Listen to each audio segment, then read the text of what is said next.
Oh, look, so many pretty colors. I can't wait to use these fabrics.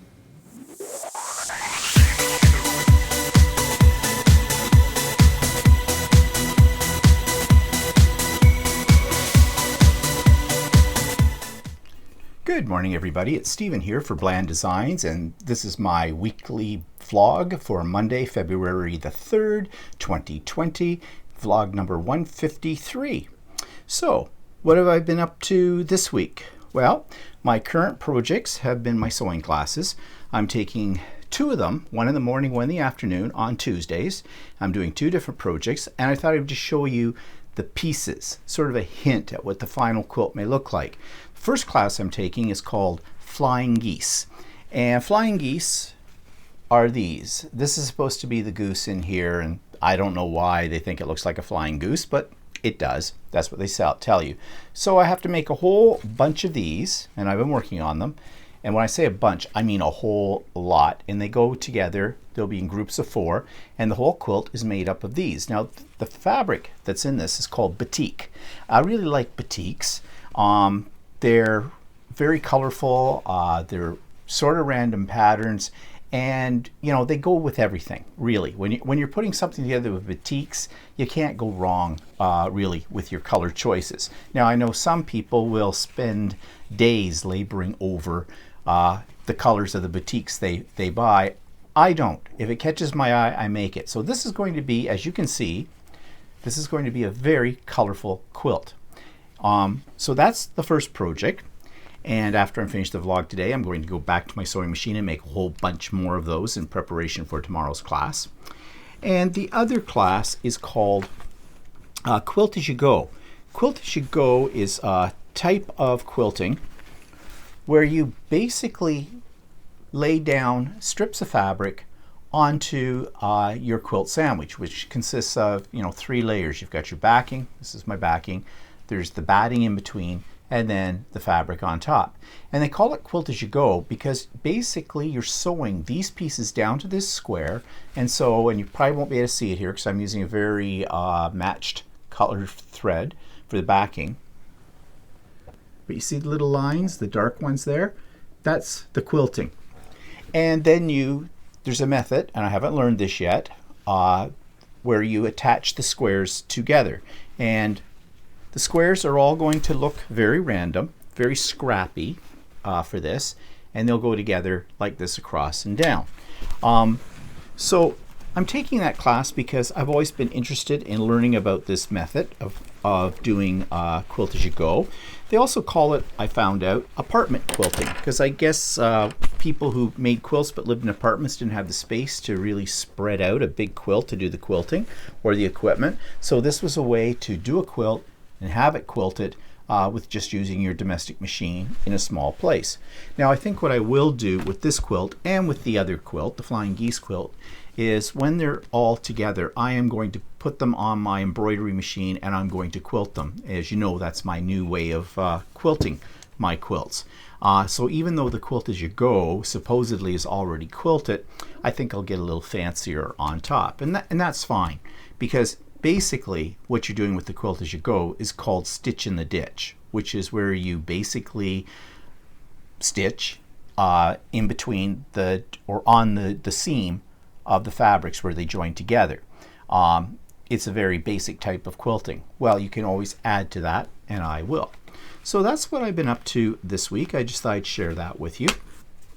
And let's see what else. Oh yes, had my art journaling class yesterday, my monthly one. And of course, my ladies in the class did their ATC swap as usual. And here are their ATCs. Of course, the theme was Valentine's because it's February. So they got very creative. Doing this kind of craft where you're really stuck on a color scheme for Valentine's Day, because everybody knows it's red and pinks, right? And red and pinks get a little boring and tired. I don't really like the Valentine's Day theme to start with, and a lot of the ladies said that themselves too, but they really came up with some great cards. So this one is by Anne. Take the glare off it. She put it in a sleeve. Very nice. And I thought this one was really quite unique. This is by Joan. But she's got this little pocket in here. And did she put anything in the pocket? No, I guess she didn't. But I thought that was really a cute idea. These are supposed to bend down a little bit. The other pops up in here. This next one is by Kristen. Very nice. And, you know, thinking outside the box by using a typewriter. Sort of the idea of a love letter, maybe. This one's very pretty. And it's Dana's. You know, the script, I think, on this one really makes it. And this one kind of takes up the idea of a love letter. Another one by Dana. I guess Dana had two, or did this? Nope, both of these are by Dana. So I guess she wanted to she got going with this. And this is kind of neat. This looks like a tag, but it is a ATC size, and that's by Darla. Very imaginative with a punched out heart and all the other little embellishments on it. I think she used some metallics. No, she used glitter. There's glitter on there. Probably embossing, actually, heat embossing. And this little one is a pocket by Gina. And she titled this one Pocket of, with a picture of a heart, so pocket of love, maybe, that kind of thing. But this little card comes out, and she's got a little ticket in there as well. It's an interactive ATC card. And then this one, actually, the person who did this, Caroline, she showed us how she made this with a die cut. And she used she said she didn't really like the paper she had. This particular paper was kind of ugly, she thought. So she simply did this and covers up the paper, but you still get the color through it, and it's a great way to use up ugly stuff in your stash. So once again, these ladies are extremely creative, and these cards are really neat. And they're going on to my bulletin board, and it's getting filled up very quickly. And yeah, in fact, I told them, I said, I see a progression in their style since they first started this in our art journaling group and where they're at now. And they're just getting more imaginative, more creative, more elegant with each set. So I always look forward to that each month. I don't do them, as I've said before. I should, but I don't. There's something about working in that small a space I just can't get into. I don't know why that is. Okay, so moving on to the YouTube channel of the week. This is by a lady who is actually given a class or two at my local scrapbooking store. I think she lives in the Toronto area. And, well, take a look at her channel. This week's YouTube channel is by Keren Tamir. She is a mixed media artist who does some very fascinating and very complicated mixed media canvases, scrapbook pages, cards, all those kind of things. She is always experimenting with new products, and although I like her final products, her style is a little bit over the top for me. And what I mean by that is she seems to use every product that's out there on one complete canvas project or whatever the substrate is that she might be using. Now, that's not to say that the final product isn't beautiful, because it is. It's just a little bit too much for me. But if you want to see how to use various products in a very effective manners, then I suggest you check out Keren Tamir's YouTube channel. So that channel is listed in the show notes below, as is the latest Stephen and Walter Live. I tended this past Sunday for Stephen and Walter Live, our theme was going to be about disease, all about, you know, the coronavirus and how it's having an effect on us.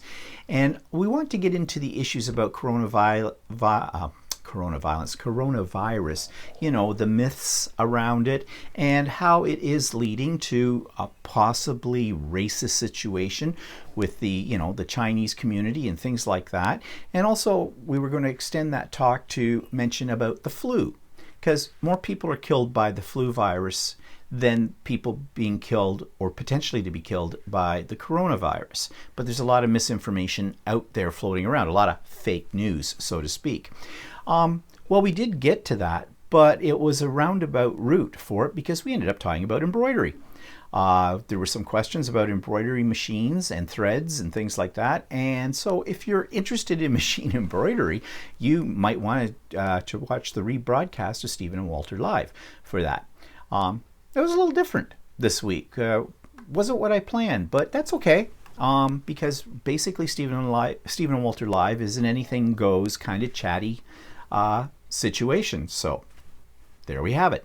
Now next week's topic though is going to be about homeschooling, private schooling, and a public education.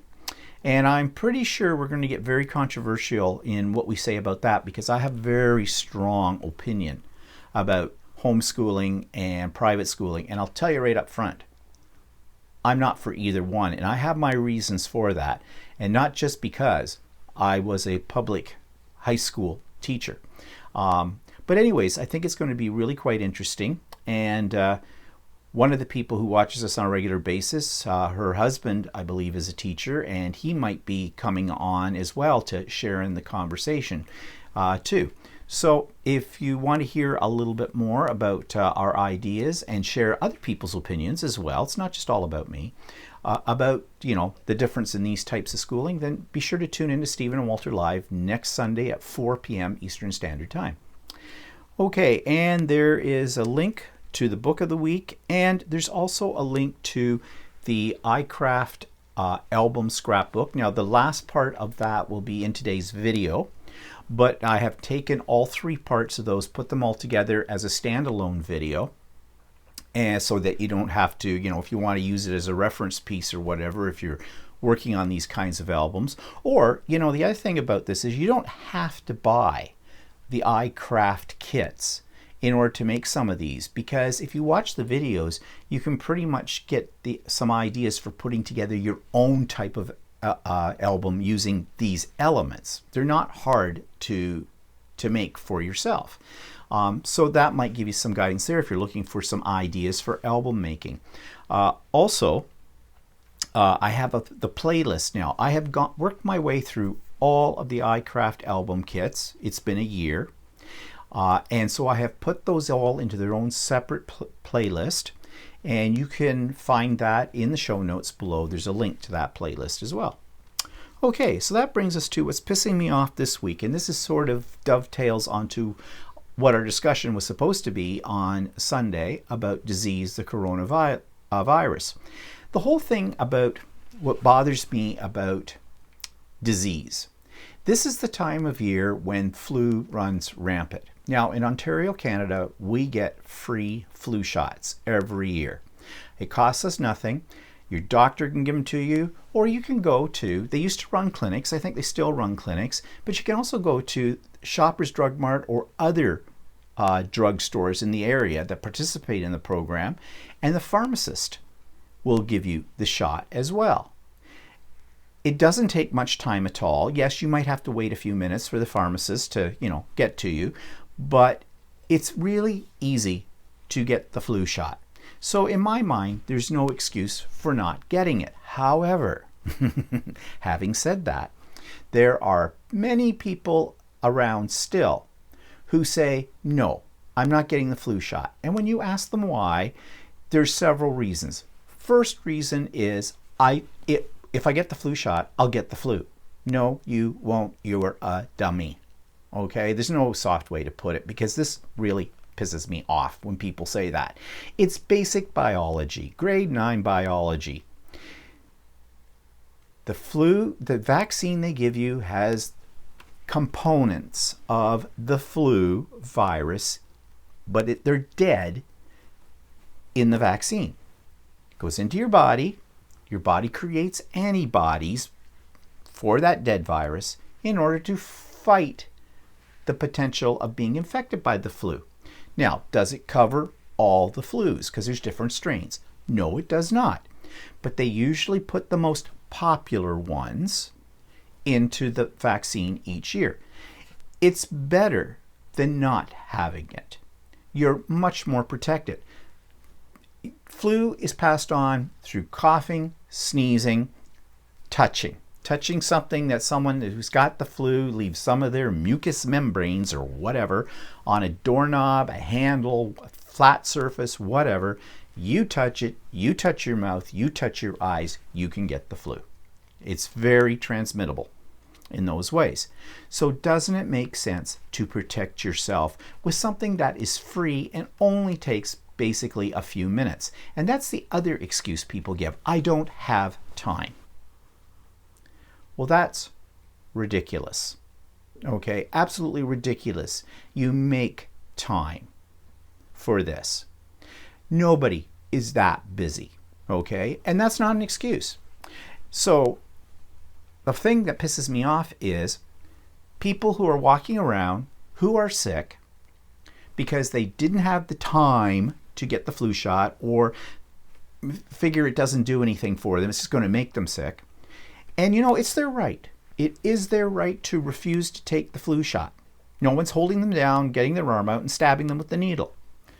But it is not their right to walk around and transmit a disease that could kill people because they're sick. I have a right to life. You do not have a right to kill me. You know, we have laws about killing people, kind of a thing. And so basically, if you haven't gotten the flu shot, it's like having a loaded gun ready to aim and shoot at other people.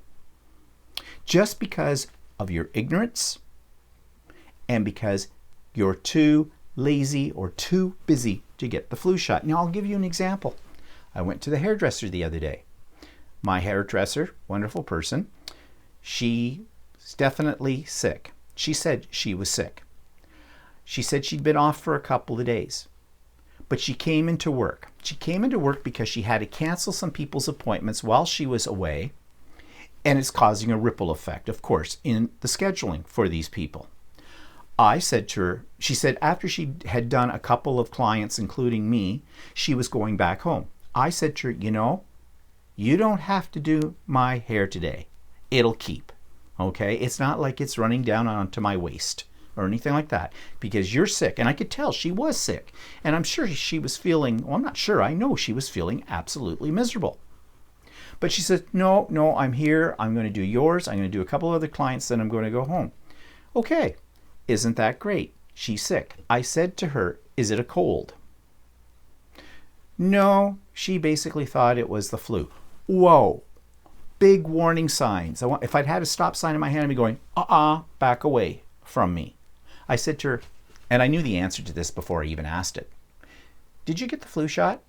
No, she hadn't got the flu shot. She meant to get the flu shot, but she was just so busy.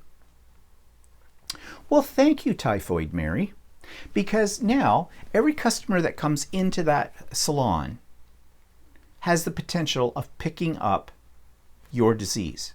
Now, she did say, well, I wash, my hands are in water all day long. Yeah, she's washing hair and stuff like that. That isn't an excuse. That's just a rationalization saying, well, my possibility of transmitting it is, through leaving it on something that somebody will touch, is rare. Okay, maybe so, but you're still coughing. You're still sneezing. How's that working for you? Okay? So, I love this person very much. She's great. Been going to her for years and years and years. But I'm using this just as an example of other people out there who really aren't taking into consideration, for whatever reason, the other people around them. And this is what I'm saying. They're a loaded gun. They don't have a right to kill me. No. I used to work with teachers, educated people, okay? Very well educated people who refused to get the flu shot for those same reasons. Actually, most of them, the reason they gave was because they said, oh no, it'll just give me the flu. And I'd look at them and I'd say, you're an educated person. You've had the basic biology. You know that isn't true. But they would argue with me. Now, these were people who are working with snotty-nosed kids, okay? From October to about April.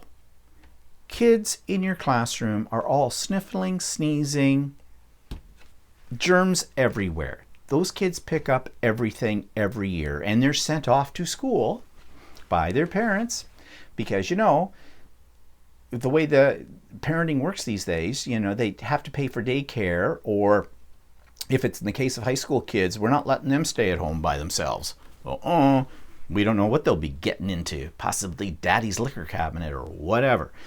So they send them to school. So there we are.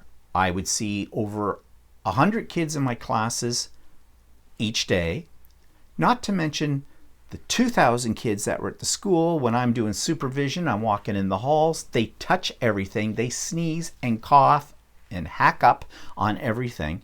It is just, schools are just a breeding ground for disease. So yeah, flu shot makes sense, okay, to give you some protection. It may not fully protect you, but your chances are much better than not getting the flu shot at all. So this, you know, when think about that, there are nurses. I have heard nurses who don't get the flu shot. Same reason. Come on, people, it's 2020. You know, like really, we're long out of the trees here. Protect yourself and protect the people around you. It's not just a right to, you know, get the flu shot. It is a responsibility to the rest of society. So this is what pisses me off about disease. And now we're hearing about the coronavirus, and there is so much false information out there about it. And they are saying, one statistic that I did see from a legitimate source said more people will die this year, like something like 3 or 4 times more than the number of people that potentially could die from the coronavirus. But the news is out there spinning it. They use words like apocalyptic, global epidemic, all these kind of terms that make everybody now suddenly just go nuts. So, you know, it is disease season. Protect yourself, protect others. Be a responsible citizen. So endeth the lesson today. So let's move on. So it's on a little lighter side. Let's look at what I'm thinking is a great idea for home decor this week. When it comes to home decor, there are many opportunities to show your creative side. Why not take an old pair of shoes and dress them up and make them a display? Yes, old shoes from the charity shop can be turned into works of art just by sticking little pieces of garbage all over them. This will amuse your friends, it'll amaze your family, and everybody will see your unique style and talent and your creative genius. So be imaginative with your decor. Use your creative abilities to take something that is useless and making it into something even more useless. Okay, so I thought it was funny. Probably I'm the only one. Moving on. Okay, something new did I get? Well, let me have some coffee. And let me show you, which I gave you a hint at the very beginning of today's vlog in the teaser, these. When I saw these in the quilt store, I couldn't resist. They're beautiful. They are so pretty. Now, what are they? You may be asking. These are fat quarters. There are 20 of them, I believe. Let's look here. Yeah, 20 fat quarters in all of these colors by a company called Anita Good Designs. But when I saw these, I just thought, these are wonderful. What am I going to do with them? I have no idea, but they're pretty. And you know I'm a sucker for pretty fabric. And they weren't cheap, but they weren't that bad a price. They were $80 Canadian. That's pretty good for 20 fat quarters of this kind of fabric. So yeah, they're so nice. I don't want to even take them out of the box. They're just so nice. I have a problem. I used to have an addiction to scrapbook paper when I was doing scrapbooking. Now my addiction's to fabric. What can I say? Okay, so let's go to book reviews. Okay, GelliPlate printing. Now I am sure if you're a crafter, you know all about GelliPlate printing. It's basically a silicone pad that you put paint on and it lifts off on and makes brilliant prints. There's some examples right behind me. This one right here, the background of it was done as a jelly print, as the base. There's other things added to it, but that kind of thing. And there's so much fun to do, and they're so addictive. So if you've never tried GelliPlate printing, first of all, I would suggest you watch some YouTube videos. Jelly Arts is the company that created the original GelliPlates, and you can find them all over YouTube and all over the internet. Just do a search for GelliPlate printing or Jelly Arts, and you'll be amazed at what you can make. But this book is really great for people who are just getting into GelliPlate printing, and it's great for those who already do it on a regular basis because it's filled with techniques and ideas. And some of these techniques are, for beginners, others are more advanced, but none of them are difficult, and the results are great, and you are truly making unique art when you're using these GelliPlates. So, can you get this book? Yes, you can. Amazon.ca has it, and let me check the price. It's $22.82. I paid $27.99 when I first bought it, so it's a little cheaper by about $5 Canadian. There is a shipping charge though, and I'm not sure what the shipping is on it. But again, as I've always say, check the used book section because I found it for as low as $6.49 plus shipping.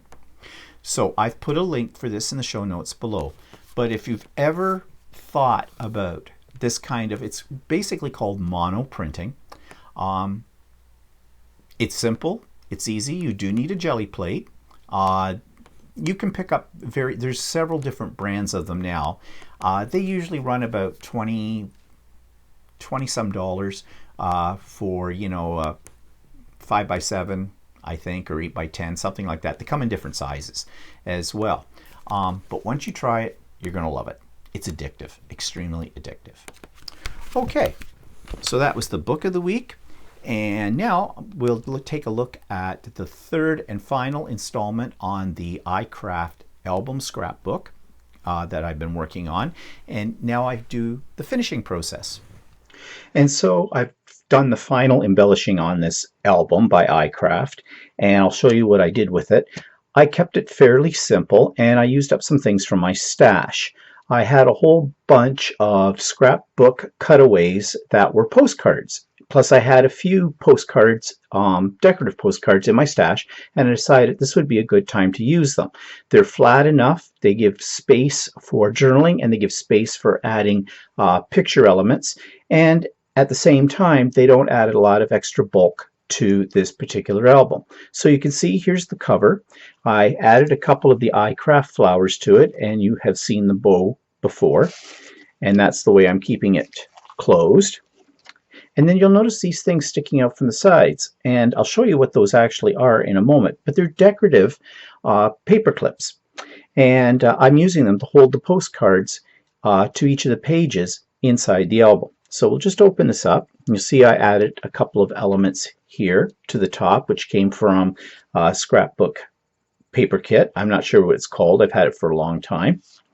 And I did the same on the inside. Get this all in the shot here, down in here. And of course this flips up and there's places here. And these say postcard on them. So basically I'm using this as a theme. So in here, trying to get it all in the shot, each of the pages, you've seen these before. All I did was I added to each page one of these postcards with the decorative paper clip. Now I think I picked these up at Walmart a long time ago. It's just in the stationery section, but I thought they were kind of cute. So this is just a postcard. Back was cut out from a paper pack, and I did go around the edges with some ink as well, so it would stand out a little bit more. And it just clips right in here under this flap. Now I could have added more elements And I'm staggering these a little bit so they look kind of nice. That one's not staggered quite right, but I can adjust that.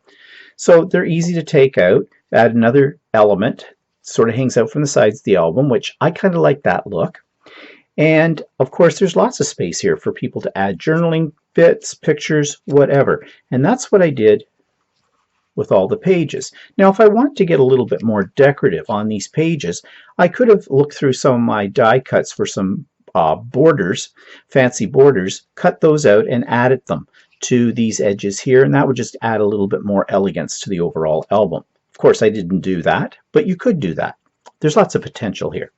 So you can see each of the pages, and what I did was I put half of those postcards with their paperclip hanging out from this side, and just to give it some balance, I put the other ones hanging out on this side.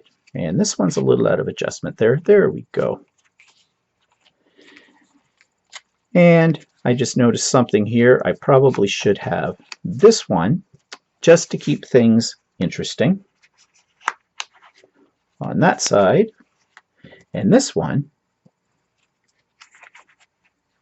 over here. And basically what I'm doing is I'm just staggering the design, just because I can. And then on the last pages, this flip out, I created an album, or not an album, but I created a pocket and just threw one of those cards in. Same on this side, and another place to mount a picture or do some journaling. So this entire album has a whole lot of real estate for adding pictures and journaling to it. And that's why I guess they call it the scrapbook, or the album scrapbook. So this is by iCraft, and now you've seen what I've done with all of these. So as I've said before, they're good value for the money. And I didn't just get one, I got 3 different ones in this package for 10 bucks. That's pretty good. So I hope you enjoyed this tutorial on the iCraft album scrapbook, and we'll see you again for another tutorial later. Bye-bye for now. Now, as I said earlier, I have done all the iCraft kits that are available, and I've put a link to the playlist that shows how to do them all, how to put them together. And so that means we need a new topic. So I'm not making any promises about this, but something I've wanted to make for quite a while is what's called a grimoire. A grimoire is a book of shadows or a book of spells. Now, I am not a witch, okay? I'm not dabbling in the black arts. This is just for fun. But one of the ladies in the art journaling class gave me a book that she found at a charity shop, which is essentially a book of spells that's been put together. It's kind of done, it's a really neat looking book. It's got some good ideas, some interactive things, features that I like, and she thought I could use that, as inspiration, and I am. So I've already started working on what the actual album is going to be. And I have videotaped that part of it and how I've altered it. And I'm going to, as I work on this grimoire over next period of weeks, because it's going to take weeks to do it, I will film myself doing various things with it. And that's what I'll start putting up on my vlog. I might interrupt it with some other projects, I don't know, because I'm like a squirrel. Sometimes I get really involved in a project and then another project comes along that I want to do, and I'll leave one and go to that, and then I'll come back and forth. I'm like that. So anyways, that's maybe what I'm going to do a series on next in this time slot of my vlog.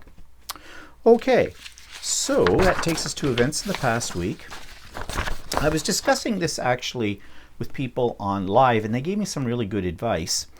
My mother, we went to visit my mother, as we always do, last week, and when we got there, she wasn't in her room, and they were making up her bed, and they said, oh, she's in the lounge. They had pushed her into the lounge kind of thing. So we went in, sat down with her, and we're talking to her, and I'm thinking, my mother seems really out of it today.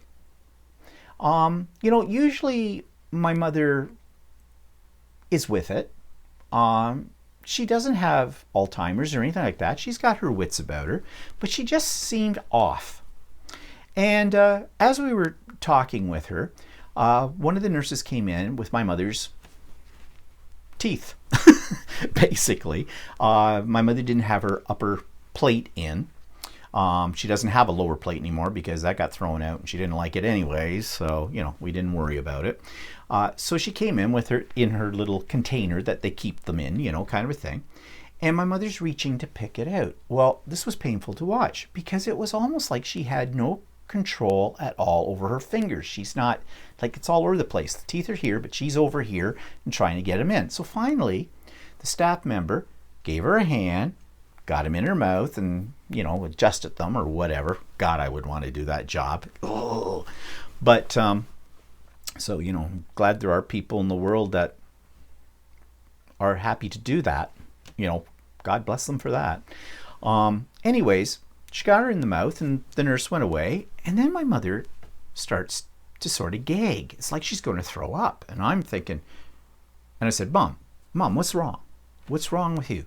And she's not talking to me. And I'm wondering, are you choking or what? I could see that the teeth are still in place, but I don't know what's wrong with her. So I immediately ran out into the hall, got one of the nurse, and she came in prompto, and she looked at my mother, and my mother's making this weird facial expressions like she wants to throw up. So they take her back out in the hall. Another nurse or staff member comes over, and they have a towel and everything ready. She doesn't throw up, but I said to them, I talked to her and says, there's something not right about her today. And they said, well, they took her blood pressure this morning and it was a little low. So that might, make her a little disoriented or whatever, feel like dizzy or whatever. So they thought they should take her back into her room and put her in bed and check her temperature. So they did that. They took her temperature, and yes, she was running a fever, but a low-grade fever. So I guess that means it's not really that high, but they don't want to take any chances. So they put her into bed, and they got some Tylenol, 2 Tylenol to bring down the fever, and the nurse is there with a thing of water. She gives my mother one of the Tylenols. Well, my mother claims she never has any problem swallowing pills. She always says that. She was given a choice.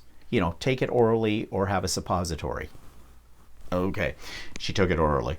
Well, the first pill went down okay. She gives her the second Tylenol, and she's not swallowing it. And this was a bit painful to watch too, because you're watching her try to swallow, and it's like this. These are the facial expressions she's making. And I'm getting a little worried here. And the nurse is, have you swallowed it? My mother opened her mouth and there would be the pill. So she gave her some more water and that. And she finally got it down. But it was extremely painful to watch this. So I'm getting I'm getting a whole lot concerned. So I'm talking to the nurse. And the nurse said, well, we're going to isolate her. She said, because it's a low-grade fever.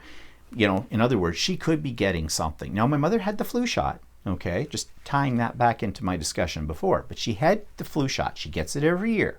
I make sure she does, and my mother's very agreeable to that idea.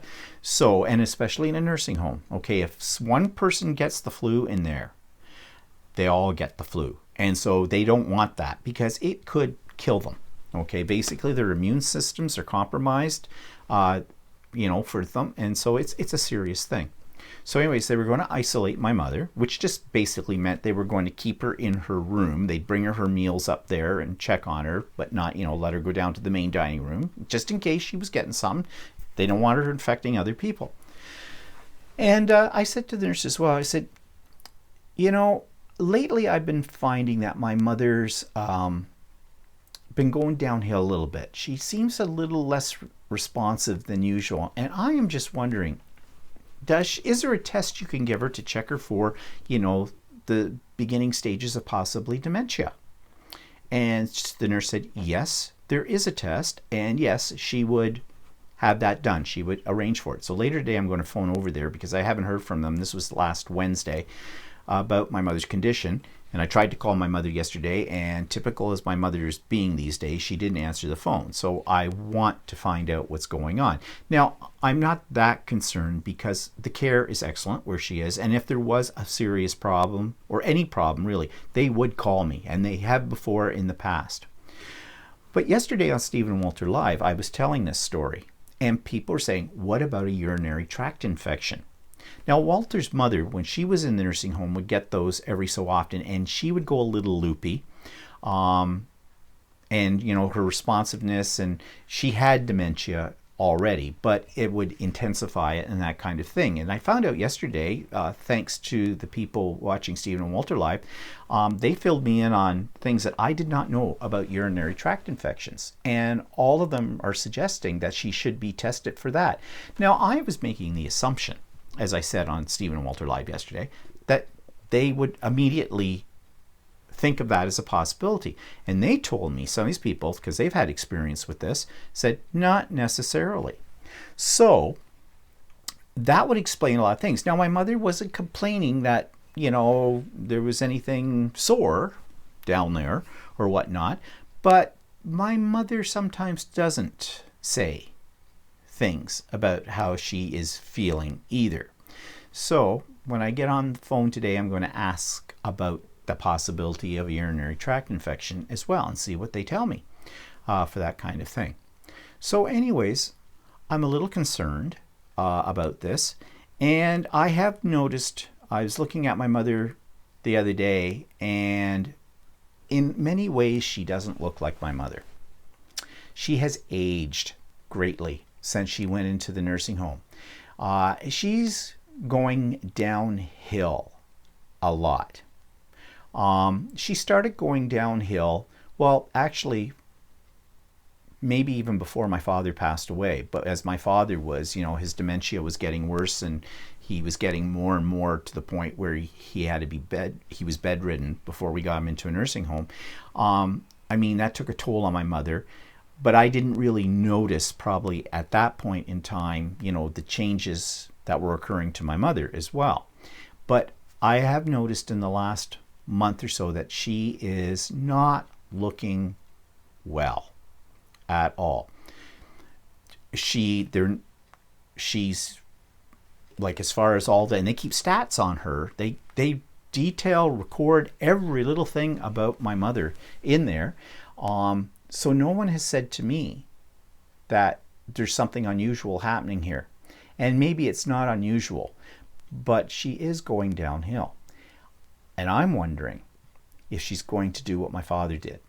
My father essentially willed himself to die, is what I believe. And I think my mother is coming to that point as well. She has been depressed since my father passed away. It'll be 6 years ago this April. She is on a mild antidepressant. I think I've said that before. And I know that my father's death was traumatic for my mother. Of course it would be. Of course it would be. It was traumatic for all of us because it was so sudden and unexpected. Well, death is always unexpected, I guess. But I'm just wondering, you know, if she's giving up. And yeah, I could see that as being a real possibility. So I'll call over today and find out what's going on, what more they can tell me. And I mean, what more can I do? There isn't a heck of a lot more I can do with this. But we'll just take it one day as it is, as it comes. You know, it's all we can do. Okay, that was cheery, wasn't it? So, speaking about medicals, Walter and I were off to the doctor last week. It was for our 3-month checkup.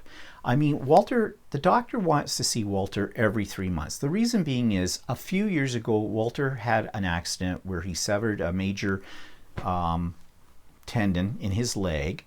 They had to wire it back together and the whole bit. And then in the meantime, he got a blood clot a couple of times. And so he was on, you know, warfarin, stuff like that. And he's fine now. That was a few years ago now. But the doctor wants to stay on top of it, make sure there aren't any other problems and things like that. So now that she's my doctor as well, she makes an appointment for both of us. We go at the same time every 3 months. My old doctor was lucky if I saw him every 3 years. So here we go. and blood tests and the whole bit. But according to the doctor, my blood tests came back fine. My cholesterol is good. I am on medication, and I have been for a long time for cholesterol. Very low amount of Crestor with that. I am on blood pressure pills, thanks to this doctor. She put me on them. I don't know if they're doing anything or not. You know, all that kind of stuff. Now, she did say there was some protein in my urine sample. She said that's nothing really to worry about, she said, but not usual, because I guess your kidneys filter that out, and so a little bit escaped into my urine sample. And she said, and that could be for a number of reasons, like you might have been getting a cold or something like that. She said, we'll just monitor it, you know, we'll check it on your next blood test. But she didn't seem to be that concerned about it. Now, this doctor of mine is very efficient. In some ways, a little bit over efficient, I think. But anyways, that's what she said. And then she said there was something with, I had a PSA test, which is for your prostate. And it's just done through your blood work. And she said there was one number that was a little bit elevated, slightly elevated is her term. And she said again, she didn't think it was anything to worry about, but she'd monitor that. And you know that prostate problems for men in my age group is a concern.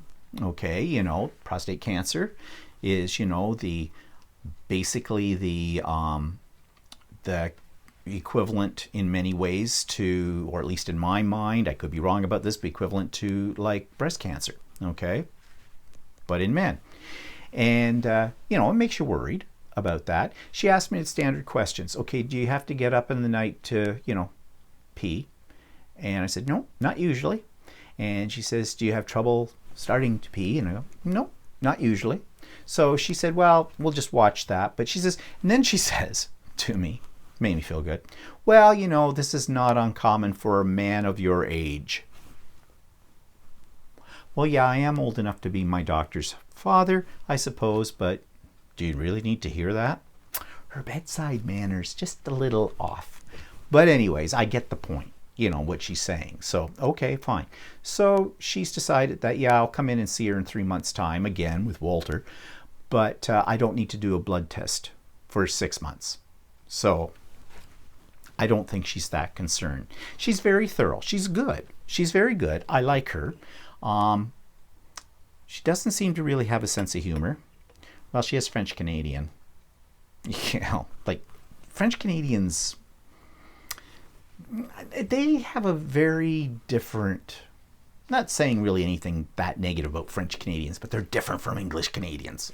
Okay, just saying. You know, like their sense of humor is a little different than ours. So when I say things like, when she weighs me, I'm going, well, are you going to adjust the scale and take 25 pounds off of that? Because I have all my clothes on and it's at least 25 pounds on that. And she goes, no. Okay, I know you weren't going to, but it was just a joke. Okay, whatever. But she is good. She is good. And I'm glad that I was able to get her, because getting a doctor, my other doctor retired and I had nowhere else to go. And she took me on because of Walter. You know, that's the only reason I got in, because she wasn't taking any new patients. So I should be thankful for that. It's just, you know, you look in your bathroom and you see pills. I mean, all I took for years was a vitamin every day. Now I take a vitamin, the Crestor, 2 blood pressure pills. You know, it's like, okay, I'm a walking drugstore. Makes you feel old. It really does. But anyways, overall, I feel fine. Got a plugged up ear. That happens to me once every year. Eustachian tube closes up and I'll have it for several weeks. So I just can't hear as well out of this ear. And I'm taking an allergy thing for that, because that's what was recommended by an ear specialist that I went 2 years ago. Just said, take Claritin Extra Strength. But it is annoying. But I feel fine. I guess I'm healthy enough for a man my age. Whatever. Okay, so what else is coming up? I already talked about the sewing classes. So you heard about that. Walter's birthday was last Monday. I did mention that. We did go out that night to a steakhouse called The Keg. We like it. And I talked more about that on Stephen and Walter Live, so I'm not going to really belabor that point. I was a little ticked off with the hostess, the seating hostess. And if you want interested in hearing that, go watch Stephen and Walter Live. And of course, we had my art journal class, our monthly one, yesterday, and already talked about that with the ATCs. So that was my week. So what's coming up? Well, I'm going to take this class. I'm a little apprehensive about this one. This is fairly advanced, I think. It's to do a quilt. Well, actually, we're making, I think, a tablecloth, which could be made into a quilt. And they call it the Giant Dahlia quilt. It's a big flower. It takes a lot of fabrics, and it takes some very expensive templates that you have to cut the petals out and everything like that. And I was reading the pattern instructions, and it seems pretty involved. It's an expensive class. I had to buy about 11 different fabrics for this, or nine different fabrics for it. I had to buy the template set. That was like $75 for that. The fabrics that I had to buy and other materials were, well, close to a couple of $100 when it's all tooled up. This is not a cheap hobby, okay? No hobby is. But this definitely in quilt making and that, it's not cheap. But I'm taking this class for a couple of reasons. One, it is out of my comfort zone.